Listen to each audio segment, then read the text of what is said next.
komputer dan perangkat lunak peserta didik dapat mengintegrasikan etika kewargaan digital dengan kehidupan bersosial di dunia digital dengan bijaksana. Kita masuk pada uraian materi. Poin yang pertama, kewargaan digital.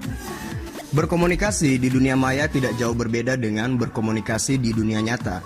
Komunikasi antar individu maupun beberapa individu sekaligus dapat terjadi baik di dunia maya maupun di dunia nyata. Tidak mengherankan berbagai karakteristik, pribadi, ide maupun tujuan yang berbeda dapat tertuang di dunia maya. Namun, sifat dunia maya yang tidak mempertemukan individu-individu tersebut secara langsung dapat mendorong menipisnya bahkan hilangnya norma-norma sopan santun, tanggung jawab, dan etiket dalam berkomunikasi. Apakah Anda menggunakan internet untuk berbagai pakai atau sharing informasi tentang diri Anda dan rekan yang lain?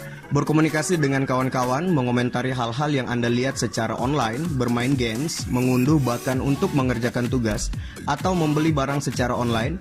Jika Anda menjawab iya pada salah satu poin saja, maka dapat dikatakan bahwa Anda adalah seorang warga digital. Warga digital itu sendiri adalah orang yang sadar tentang hal yang baik dan yang kurang atau tidak baik, menunjukkan kecerdasan perilaku teknologi, dan membuat pilihan yang tepat ketika menggunakan teknologi. Warga digital merupakan individu yang memanfaatkan TI untuk membangun komunitas, bekerja, dan berekreasi. Warga digital secara umum telah memiliki pengetahuan dan kemampuan mengoperasikan TI untuk berkomunikasi maupun mengekspresikan sebuah ide atau gagasan.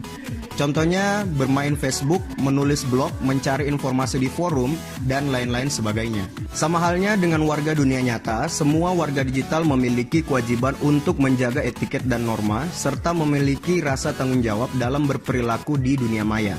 Mengapa kewargaan digital itu penting? Jika Anda ingin memperoleh yang terbaik dalam menggunakan internet dan menjaga keamanan serta kesehatan Anda dan rekan-rekan Anda, gunakan bahan-bahan berikut ini untuk mempelajari bagaimana menjadi warga digital yang positif. Kewargaan digital dapat didefinisikan sebagai norma perilaku yang tepat dan bertanggung jawab terkait dengan penggunaan teknologi. Rentang usia warga digital mulai bergeser seiring dengan semakin mudahnya akses teknologi, tampilan dan fitur yang semakin memanjakan pengguna, membuat anak-anak di usia belia telah dapat memanfaatkan teknologi tersebut untuk berkomunikasi, mencari dan bertukar informasi di dunia maya.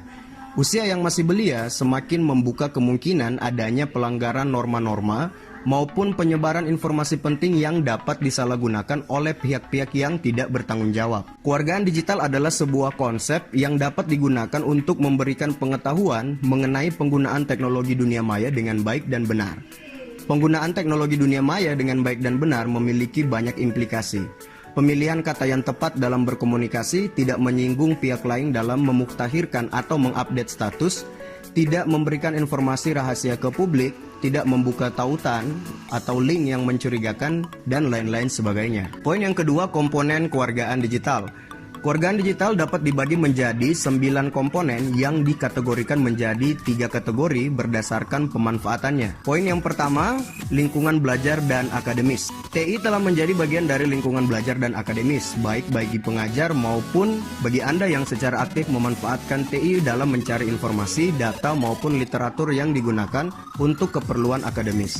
Beberapa komponen kewargaan digital yang perlu diperhatikan dalam pemanfaatan IT untuk lingkungan belajar dan akademis adalah komponen yang pertama, akses digital. Setiap orang seharusnya memiliki hak yang sama dalam mengakses fasilitas TI. Namun kemudian setiap pengguna TI harus menyadari bahwa tidak setiap orang memiliki kesempatan yang sama dalam mengakses teknologi, baik itu dibatasi oleh infrastruktur maupun lingkungan komunitas pengguna itu sendiri. Belajar menghargai hak setiap orang untuk memiliki akses ke teknologi informasi serta berjuang untuk mencapai kesetaraan hak dan ketersediaan fasilitas untuk mengakses teknologi informasi merupakan dasar dari kewargaan digital. Keterasingan komunitas secara digital mengakibatkan sulitnya perkembangan suatu lingkungan dikarenakan terbatasnya informasi dari masyarakat dan komunitas dari daerah yang lain yang telah memanfaatkan teknologi informasi.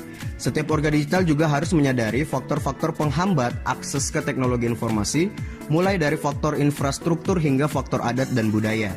Seiring berkembangnya teknologi, akses digital juga semakin mudah diperoleh, sehingga tantangan terbesar selanjutnya adalah pembiasaan terhadap pemanfaatan teknologi itu sendiri. Komponen yang kedua adalah komunikasi digital. Dalam lingkungan belajar, akademis, maupun lingkungan kerja dan masyarakat umum nantinya, komunikasi merupakan kewajiban yang harus dilakukan setiap orang untuk dapat bertukar informasi dan ide.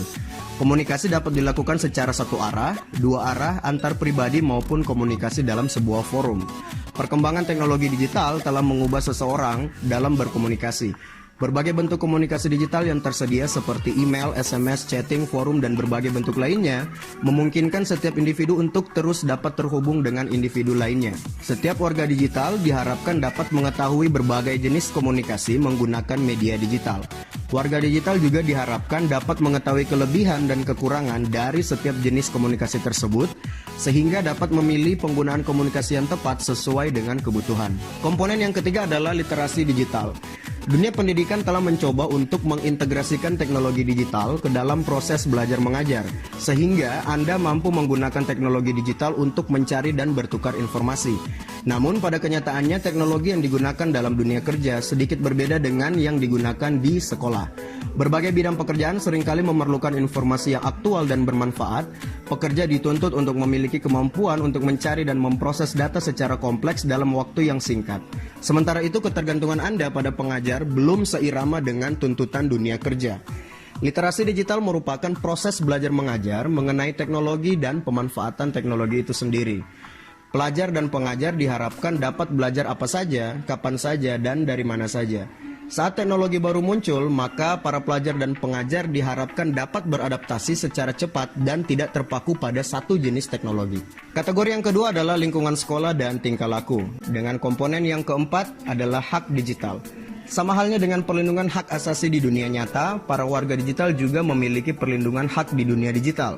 Setiap warga digital memiliki hak atas privasi, kebebasan berbicara, dan lain-lain sebagainya. Hak tersebut haruslah dipahami oleh setiap warga digital. Dengan adanya hak tersebut, maka setiap warga digital juga memiliki kewajiban yang harus dipenuhi.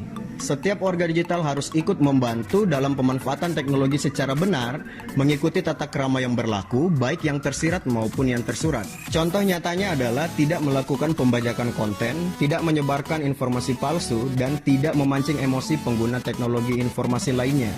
Komponen yang kelima adalah etiket digital.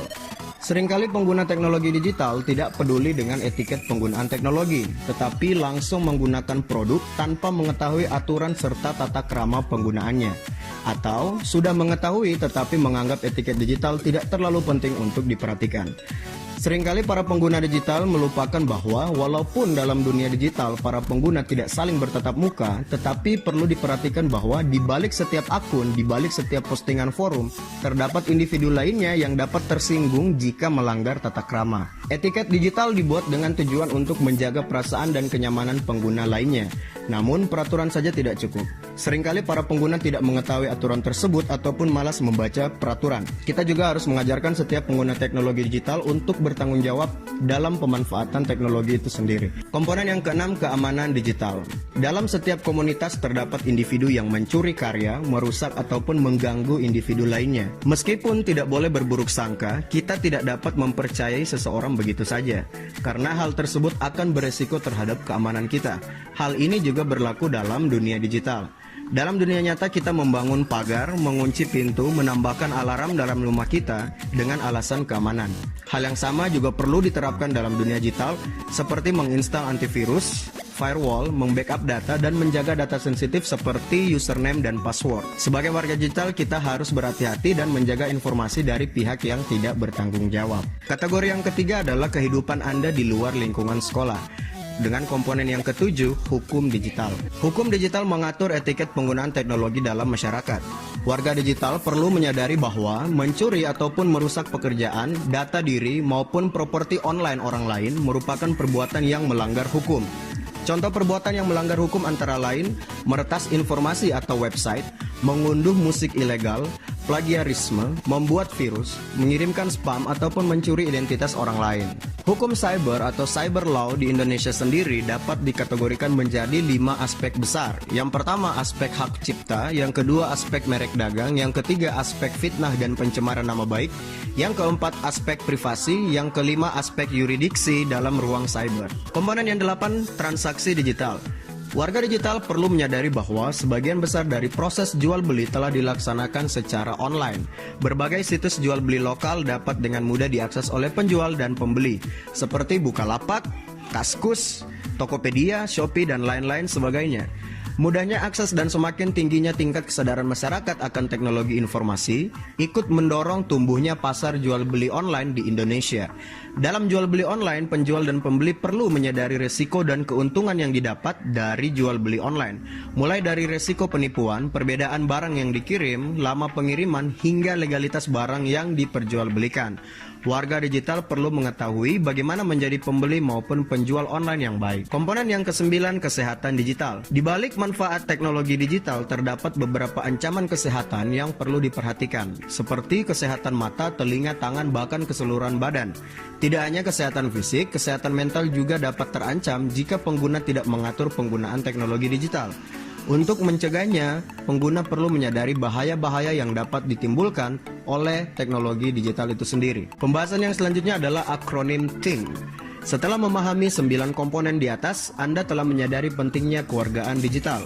Untuk menyederhanakan dan agar mudah mengingat ke-9 komponen di atas, sebagai jembatan Anda dapat menggunakan akronim pengingat THING sebelum Anda berkomunikasi di dunia digital, baik itu email, Facebook, forum, dan lain-lain sebagainya. THING merupakan akronim dari yang pertama, is it true atau benarkah? Yang artinya benarkah postingan Anda atau hanya isu yang tidak jelas sumbernya. Yang kedua, is it hurtful atau menyakitkankah? Yang artinya apakah postingan Anda akan menyakiti perasaan orang lain? Yang ketiga, is it illegal atau ilegal kah?